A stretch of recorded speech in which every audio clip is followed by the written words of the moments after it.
Nangangamba ang Cayetano Bloc sa posibleng pag-aksyon ng Korte Suprema sakaling iakyat nila ang issue ng Senate leadership. Napipinto na raw kasi ang pagre-retiro ng punong maestrado at ang Malacanang ang pipili ng kapalit nito. Ang detalye sa Agenda Weekend Report ni Dexter Ganibe ng Abante. Nanindigan si Senador Dante Marcoleta, tanging ang Korte Suprema lang ang magtutuldok saan niya ay nagpapatuloy na power struggle sa Senado. Kasunod ito ng pagbasura ng kataas-taasang hukuman sa petisyon ng isang school teacher para sa quorum sa Senado noong June 3. Pero hindi kasi tinalakay sa pasya ng SC ang merito ng petisyon dahil tanging sa legal standing ng petitioner nakabase ang pagbasura sa petisyon. Sabi ni Marcoleta, maaari naman sanang isinama na ng mga mahistrado ang pagtalakay sa merito ng petisyon sa ngalan ng transcendental nature ng SC.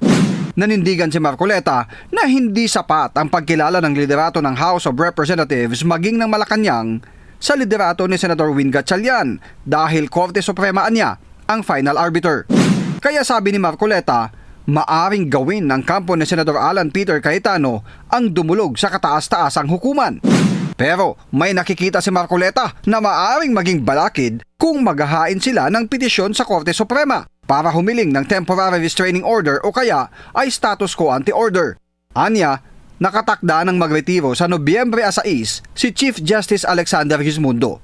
10 sa kasalukuyang nakaupong maestrado ng SC ang nagpahayagan niya ng pagnanais na maging sunod na Chief Justice. Ang nasabing sitwasyon, posible raw maglagay sa alanganing sitwasyon sa anumang petisyon na ihahain kaugnay ng power struggle sa Senado dahil ang Pangulo ng Pilipinas ang pipili ng ipapalit na Chief Justice.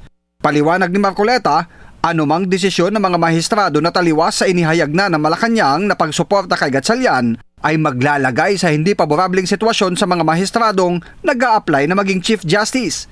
Samantala, question din ni Marcoleta ang pag-amyenda sa impeachment rules. Sabi ng senador, dapat isagawa ang pag-amyenda kapag nakakonvene ang Senado bilang impeachment court at hindi bilang isang legislative body. Inamyendahan ang impeachment rules noong June 3, huling araw ng first regular session ng 20th Congress, kung saan naaprobahan ang probisyon na maaring maging presiding officer ng impeachment court kahit hindi Senate President basta't ibinoto ng mayorya ng mga senador. Para sa Agenda Weekend, Dexter Ganibe, Abante.